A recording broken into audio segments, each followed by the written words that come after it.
set myself a pretty big challenge when I wrote a description for today, saying that I was going to talk about LGBT and queer history in DC and at WES. I did not meet my own brief, but this is going to be interesting anyway. Because one of the things is that LGBT and queer history are long and global. If I'm going all the way back, I'm talking about how Greek and Roman trans women, who would not have called themselves trans women, but were people assigned male at birth who lived as women, invented the first hormone replacement therapies using horse urine. I'm so glad that we don't live in ancient Greece for a number of reasons. Queer history is long and it is global, and I'm going to focus it in and then have a different conversation. The word homosexuality didn't exist until 1868.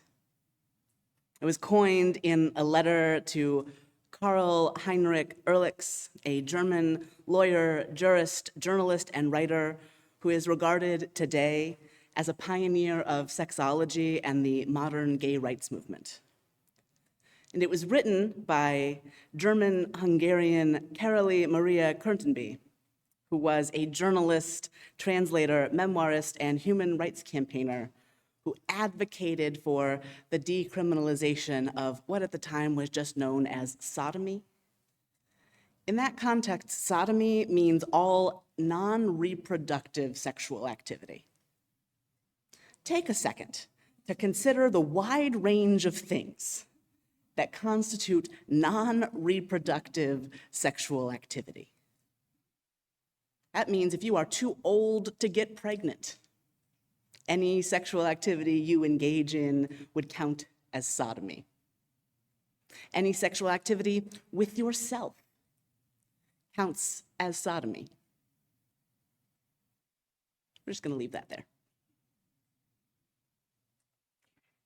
Now, getting to the United States.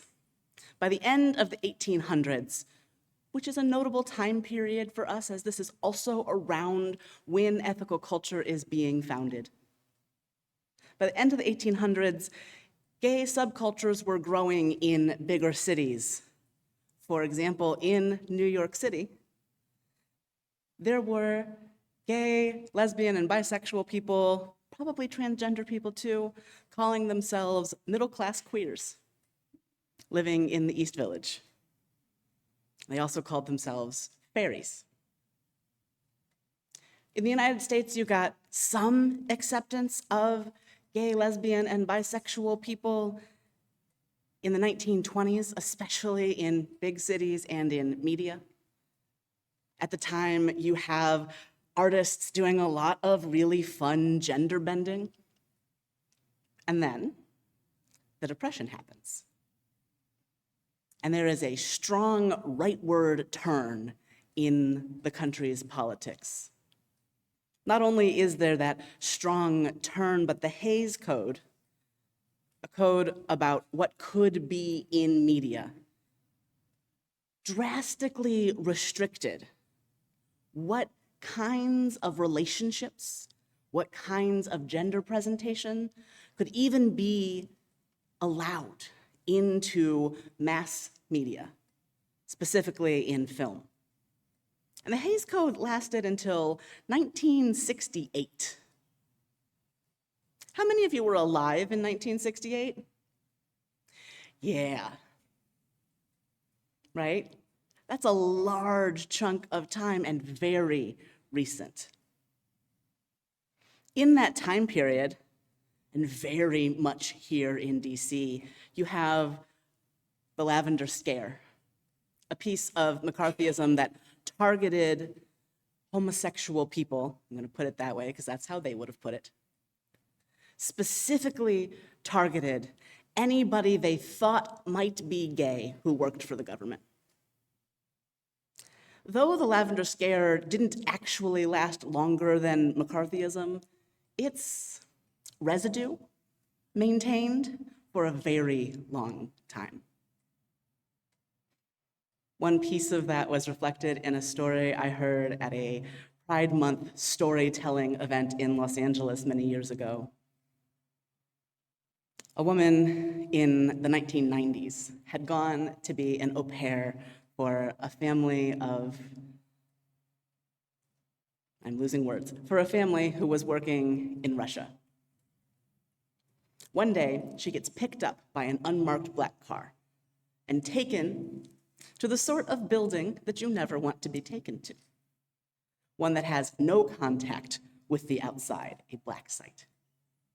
They take her in and they set her FBI file on the table in front of her. And on the front are written in large letters, homosexual. They were worried that it wasn't okay for her to work for this American family working in Russia because they thought the Russians would use that she was gay against her. They thought the Russians would use the fact that she was gay to get information out of her. Interesting how her being gay wouldn't have been a concern if Americans had just embraced that. Nothing to hold over your head if your own government hasn't made your existence a problem. All the same, I hope that my own FBI file, which certainly exists, says big old queer across the front. That's what I'm hoping for. Through all of this, there are organizations that start. The Mattachine Society, the Daughters of Bilitis. These are very similar organizations, except for that the members of the Mattachine are universally men, and the Daughters of Bilitis are universally women. They go to the bars that they can go to, and increasingly those bars are run by the mob. Just gonna let the sound system have a second.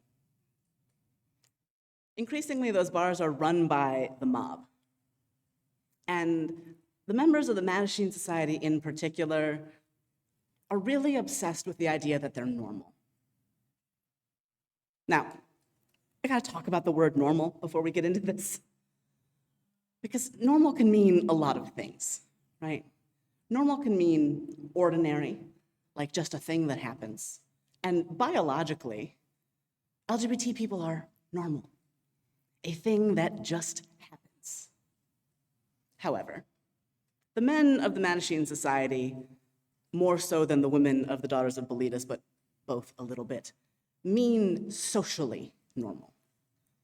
They mean I'm just like you except for. There is a message in Mattachine Society papers that is, would you stop dressing like a girl? That is very anti-effeminate gay men. It is okay as long as you look just like everybody else, as long as you act just like everybody else. In that sense, I think that the word normal is pretty damaging. First of all, some people are just more masculine and some people are more feminine and some people are neither. And that too, as a matter of what happens in nature is normal. And if you're seeking some liberation, asking people to affirm to a different standard of normal that just has a little bit of space for you, yeah, what you've got there is not liberation. And actually, the Mattachine Society and the Daughters of Bilitis would not have told you that they were liberatory organizations. They were assimilationist organizations. And there were a lot of assimilationist gay men in particular who rose up to pretty high levels of power, who in fact did the oppression to each other pretty significantly. Chances are that Roy Cohn, who was McCarthy's lawyer, was himself gay. J. Edgar Hoover, who was big on homophobia, probably also gay. I don't like to assign labels to people who didn't assign them to themselves, but if we're looking at behavior, we're looking at orientation, these are the words we would use for the behaviors these people engaged in. But there were others, right? There was not just those who sought assimilation and power, there were always difficult, unruly queers. You'll notice that I'm using different words depending on who I'm talking about. I'm very clearly using gay and homosexual about assimilationists and not using queer about them. Some of that is that they would not like to be called queer, and though I don't care much about their feelings in this context, okay, I won't call you what you don't want to be called. But I also won't call them that because they are not.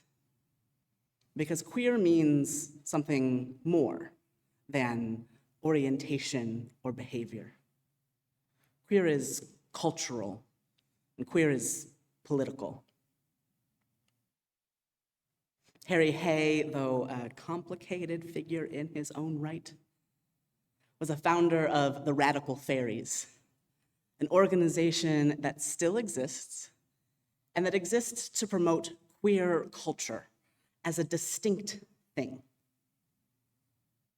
Exists to promote an anti-assimilationist approach to LGBT sexuality, life, and politics.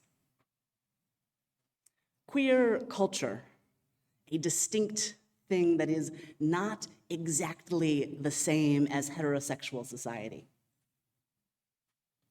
A thing that has more space for a variety of gender expressions, more space for poorly defined lifestyles, more space for people who choose to be single and people who choose to have multiple partners and people who choose to veer back and forth between those things throughout the course of their life.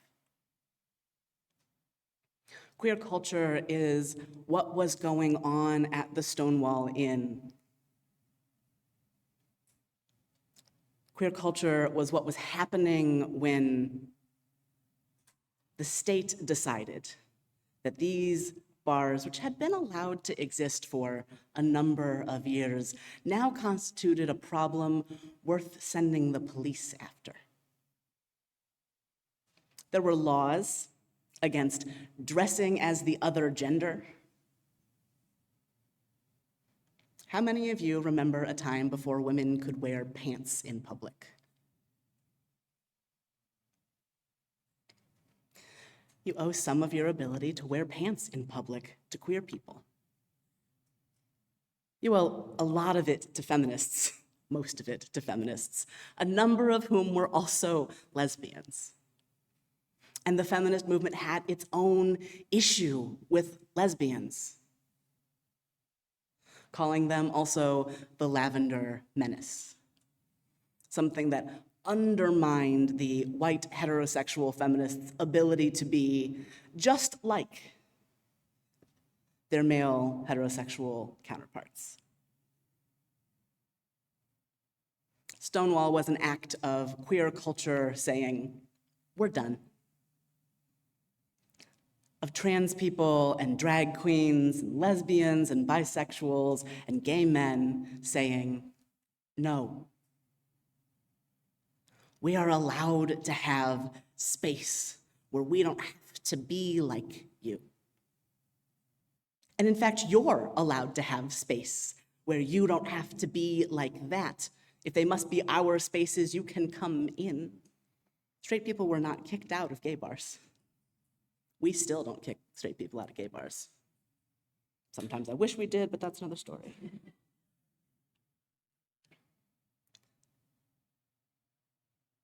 Bisexual women founded Pride. We don't talk about that enough, right? There's this idea that gays were invented in like the late 60s. And then we invented bisexual people in the 90s.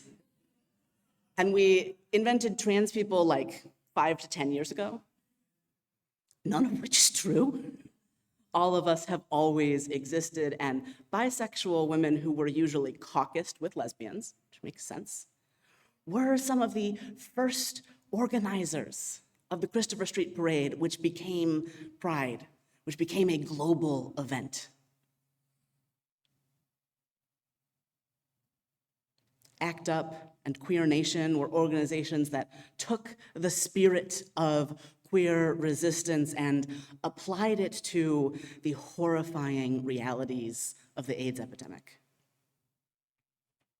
They were people who interrupted Mass at Catholic churches to condemn the Catholic Church for how many people it participated in letting die. They were people with slogans like, "If I die of AIDS, forget burial, throw me on the steps of the FDA." They were people who called themselves queer, who called themselves faggots and dykes. People who used words that were uncomfortable to make space, who lived lives that were uncomfortable to make space and help save as many of our people. And I say our people, not just in that queer people are my people, but our people in that they were people who were dying of AIDS and being not just ignored, but condemned by the government for having gotten sick.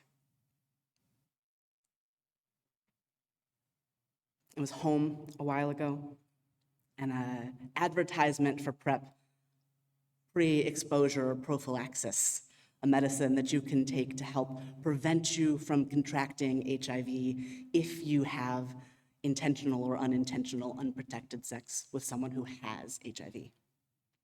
There was an advertisement, and every time I see one of those advertisements, I'm a little blown away, because the existence of PrEP is so cool on its own, and the idea that it's advertised in my parents' living room is just mind-blowing. My father said, "Well, don't you think that that gives them permission?" And I said, "To not die of AIDS?" And he said, "What?" And I said, "What?" And we talked a little bit more. Permission to do what exactly? He couldn't answer, some of which is because he has been finding my arguments confounding for years and years and years. It turns out if at some point your 19-year-old child says to you, "But Dad, the same percentage of gay people as straight people have anal sex," which is true. You may never recover if you are Wayne Slack, at least. But the idea that medicine might be permission to do something you're not supposed to do, that remains pervasive, actually, right? You hear that in conversations about advertisements for PrEP, about advertisements for Gardasil or other HPV vaccines. You hear that as an argument against giving young people the HPV vaccine at the time in their life when it is most likely to be effective. That time is around 12, 13 years old, right? It is most effective if it is given earlier, because by the time you are my age, the chances that you've contracted HPV already are so high that what's the point? It's the same argument that people use against having condoms in school or accurate sex ed, right? If you know how to be safe, then you might think it's okay. I have a lot of questions about the word okay there. And I'm just gonna say that actually it is okay. It's okay to be gay, it's okay to be a lesbian, it's okay to be bisexual, it's okay to be trans, it's super, super, super okay to practice safer sex. It's okay to have sex. It's okay to have non-reproductive sex. It's okay to have recreational sex. It's okay. And in fact, out of all of these queer organizations, you build up a queer sexual ethic.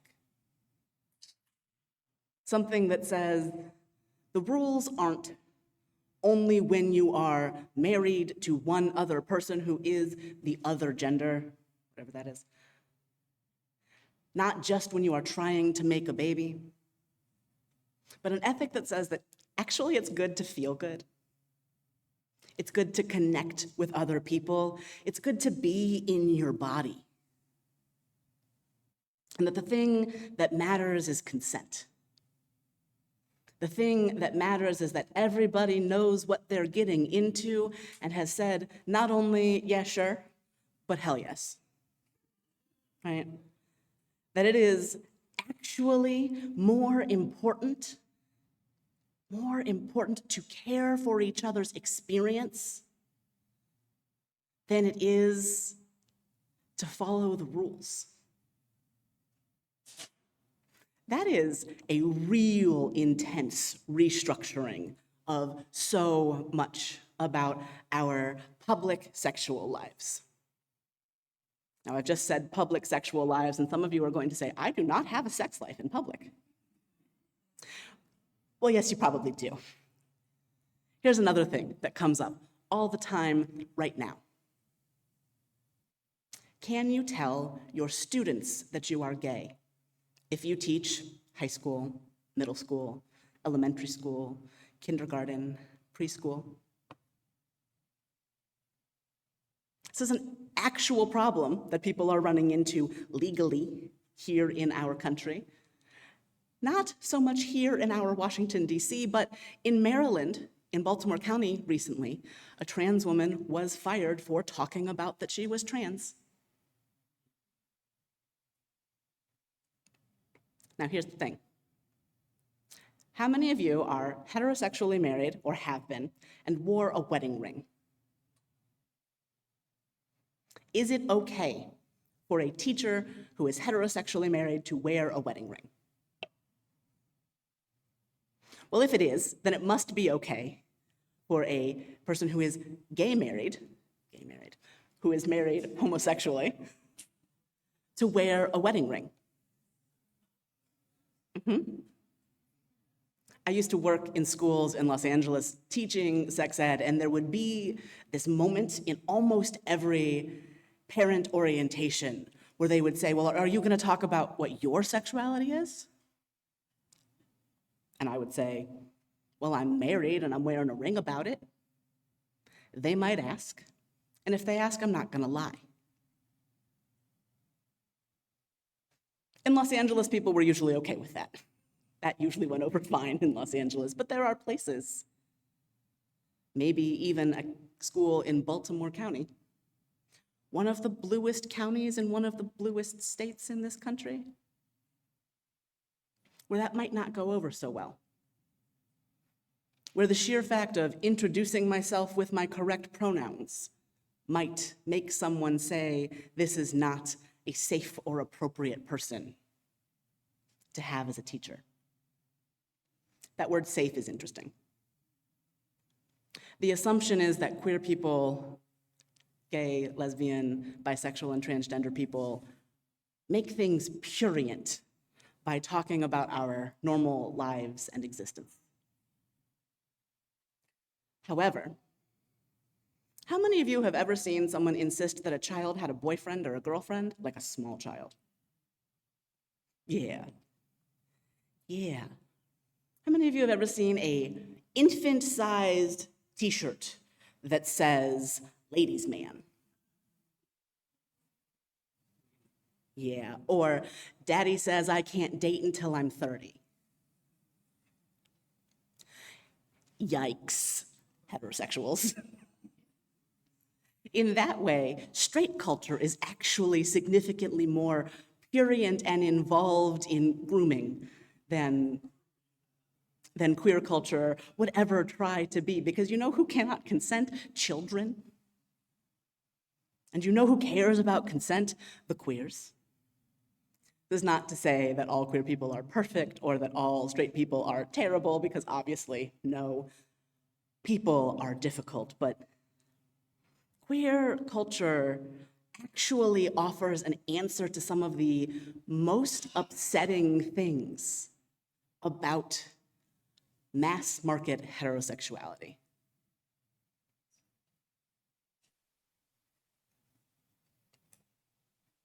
All right, I'm done with my notes now, so I'm coming down here.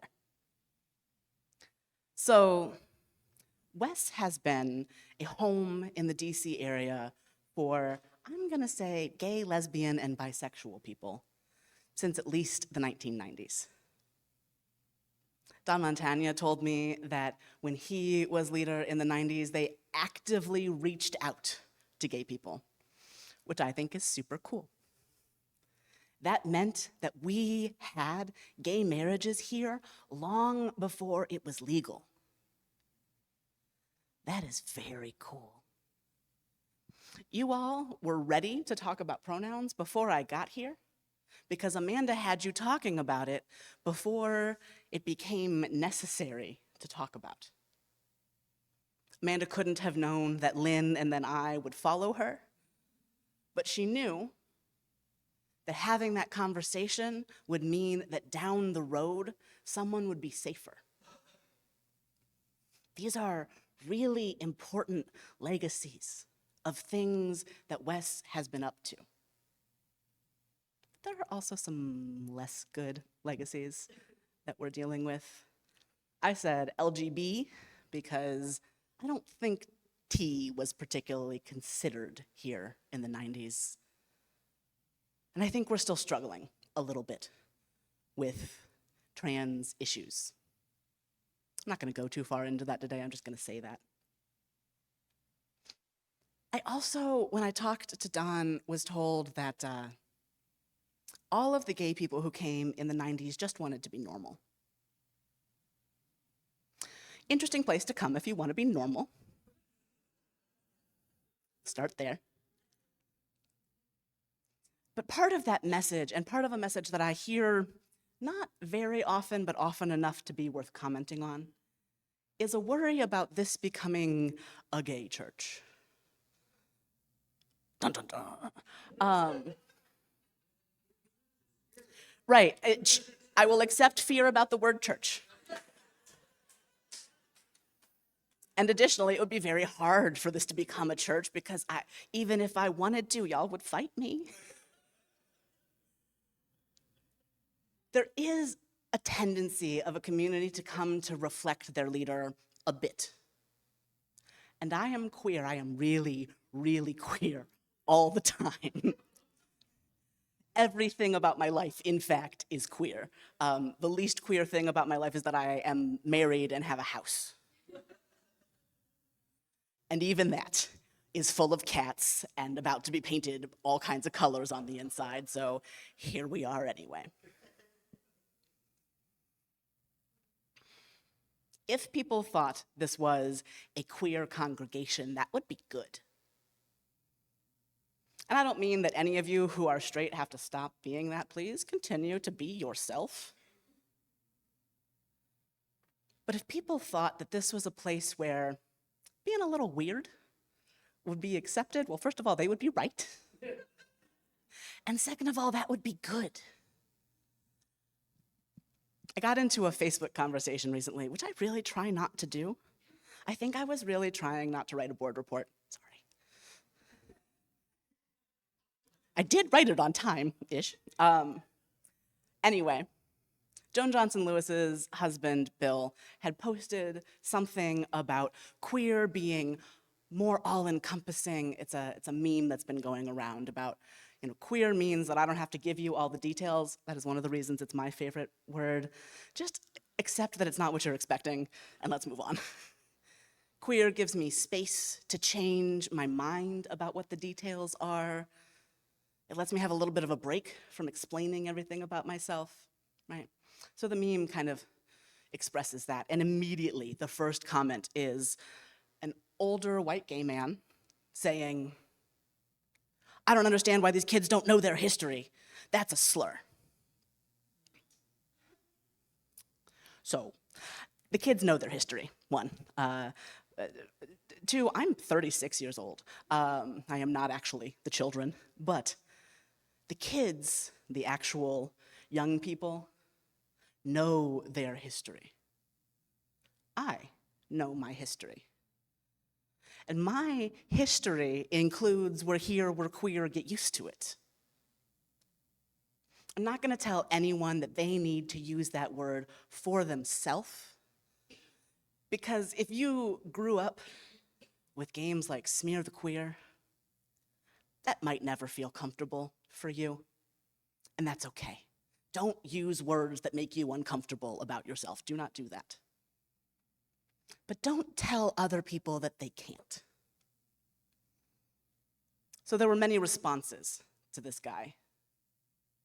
And a lot of them were really gentle and attempting to say, well, it's been reclaimed by a lot of younger people, and we had this whole thing in the 80s and 90s of reclaiming that particular slur, and this particular gentleman, who is an object lesson, actually, don't go find him and talk to him. That's not the point of this.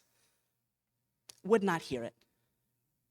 I imagine that there must be some real significant pain for him that makes it impossible for him to get past that word. And I hope that he, a person, can get some space to feel through that stuff, and maybe a therapist or a clergy person who can hear it.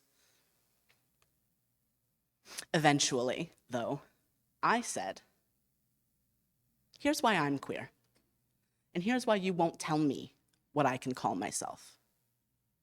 I know my history. I know that queer people who came before me picked that word because you used to kill us with it. Because society used to kill us with that word. And used to is a little bit of a stretch, because it is not the case that we are fully included in the world now that we have marriage equality. Not even in the United States, much less globally. But I use the word queer also because it identifies a location that I live in. And that location is outside of normative society. He kept saying, why would you call yourself queer when you're normal? And I said, I am not normal.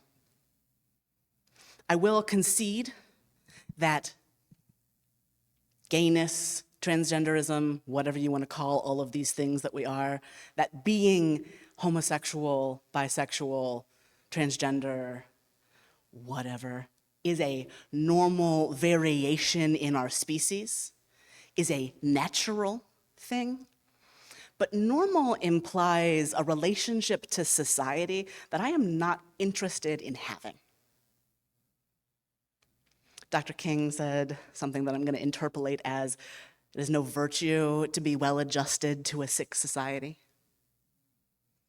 I see very little of value in being normal in a society that, among other things, says things like breast man on children's t-shirts, right?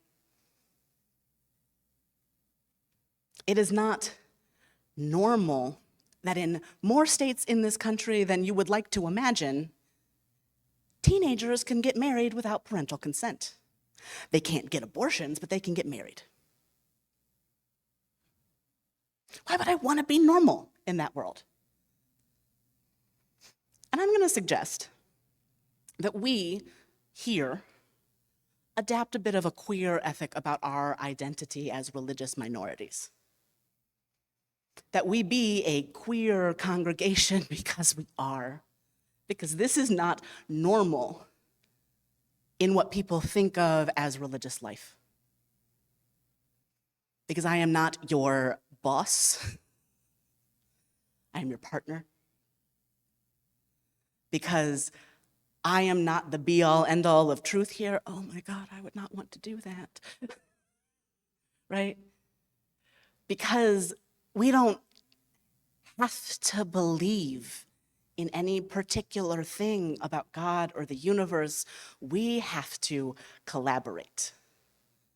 We have to care about each other and be interested in one another's enthusiastic consent to what we're up to.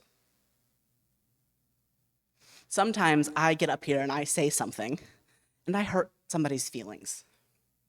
And the answer is not, well, I'm sorry, I'm right. The answer is, I'm sorry, let me hear what's going on for you. That is queer. It is not just queer because a queer person does it. It is a queer ring, let's call that a verb, it is, a queer ring of the role, of the relationship. I think sometimes we try to look really normal. There is pressure to look really normal because, let's face it, this city, for being blue-leaning pretty hard, is relatively conservative aesthetically, right? Caitlin and I are forever talking about how we are often the only people in a room wearing a color. We go to stuff, even queer stuff, and it is just an ocean of black and gray and navy. And I get it, if you work for the government, there is a certain conservative norming that you must do in your clothes, but friends, buy a shirt.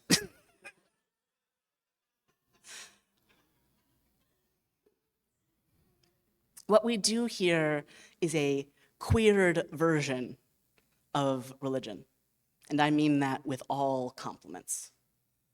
It is one of the things I love and have loved from the beginning about this place, about what this movement could be.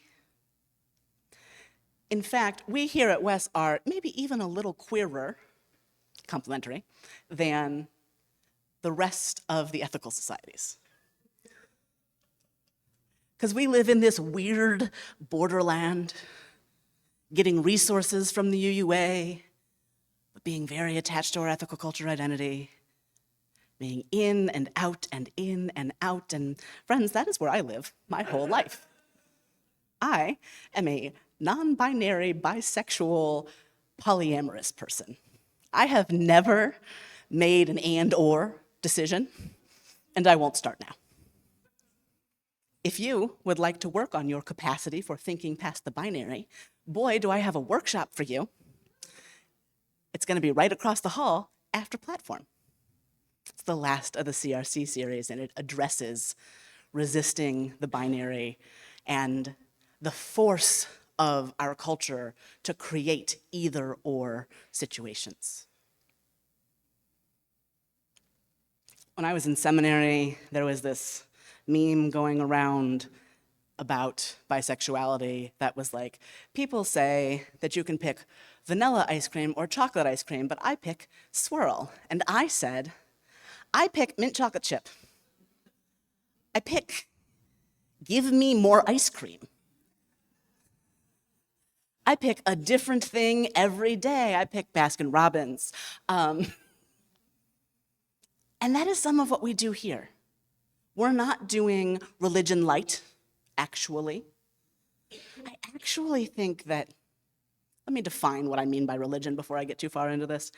What I mean by religion in this context is not a list of rules you must follow, is not a claim that you know the truth. What I mean about religion is a thing that helps you make meaning, that helps you answer life's ultimate questions, that gives you a way to deal with the fact that you are alive and someday must die.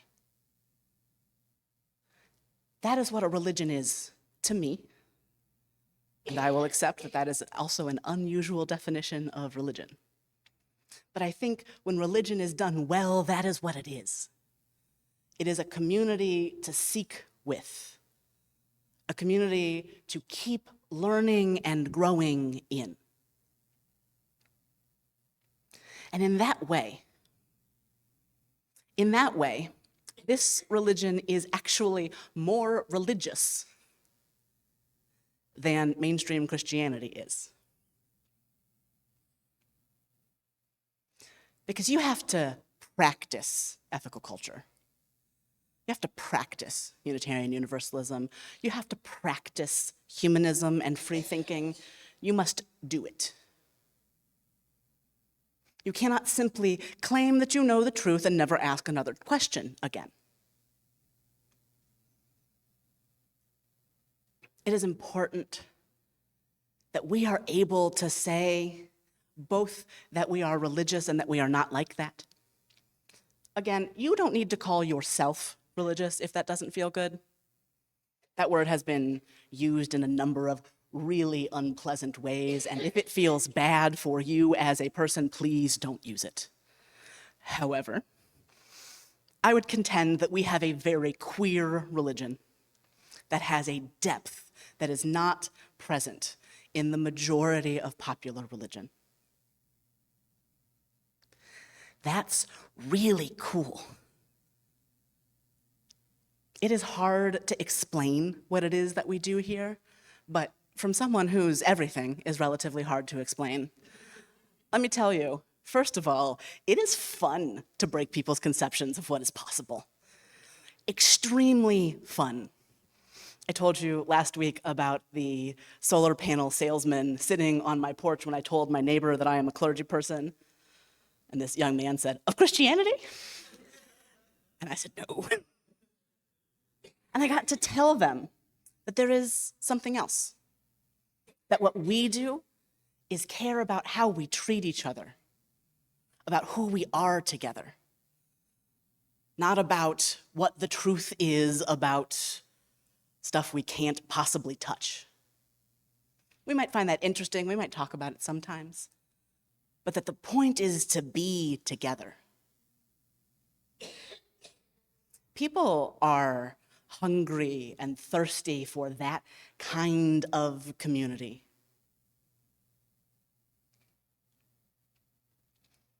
So in Pride Month, in always, but in Pride Month in particular, I want us to own that this might be a queer congregation. And that would be good, actually. That we practice a queer religion. To take a page out of our queer kin's book and say, "We're here, we're religious, get used to it."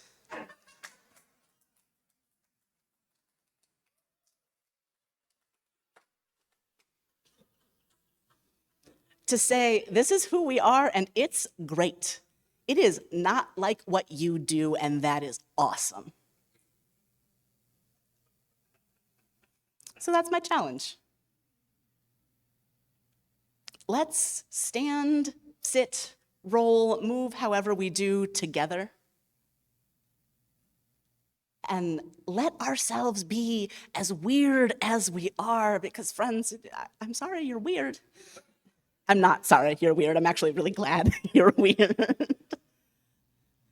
I'm glad that we do something different because I need something different, and I think you need something different, and I'm pretty sure that's why you're here. Because this changes the world. It changes my world at least once a week. If we're doing it right, it changes your world pretty frequently too. Gives you stuff to think about, a person to grow into, but not a person someone else told you to be. Just the shiny reflection of that little piece of the universe glowing inside of you. Just the possibility that nothing is over until it's over, and that whoever you are is a good person to be. We've got something beautiful and special and really, really queer here. And I want us to share it. I want you to share it. So, if it sounds fun, tell somebody that your religion is queer. Tell me about how that goes. I am hopeful that it will go mostly well. Choose your battles. Tell somebody that, we're going to be doing some other stuff for the summer, but if you come back in September, we're going to be working together on who we're going to be. And if you come, you can be part of that. Tell yourself that it is worth it to get up on Sunday morning and go somewhere. And that it's equally worth it to spend a Wednesday night playing board games, because an answer to loneliness and isolation is hanging out. Remind yourself every day, all summer and into the fall, when I will take back up telling you this more often, that who you are is someone good to be. I'm going to say that again. Who you are is someone good to be. You are probably not perfect. You could probably stand to behave a little better. Me too. But you are always someone worth being, and someone worth the challenge of living into your values. You may or may not be LGBTQ, whatever. I succeed in being all of those things, which is, I am meaningfully a lesbian, I am meaningfully gay, I am certainly bisexual, and I am trans. I managed to be all four. You don't have to be any of those. But you can learn from everyone who came before and queered things up a bit, made things just a little different, put space in normative culture by being willing to say, hey, I don't do things like that, and I matter too. Because you do. Because your ancestors gave that to you as a birthright, even if your ancestors sucked, right? Because your descendants, literal and otherwise, deserve the space that you will make. But meaningfully because you deserve it right now. You deserve space, you deserve care, and you deserve the constant, firm knowledge that just because you are somebody, you matter. Thank you so much for being you, for being this queer little community getting bigger all the time.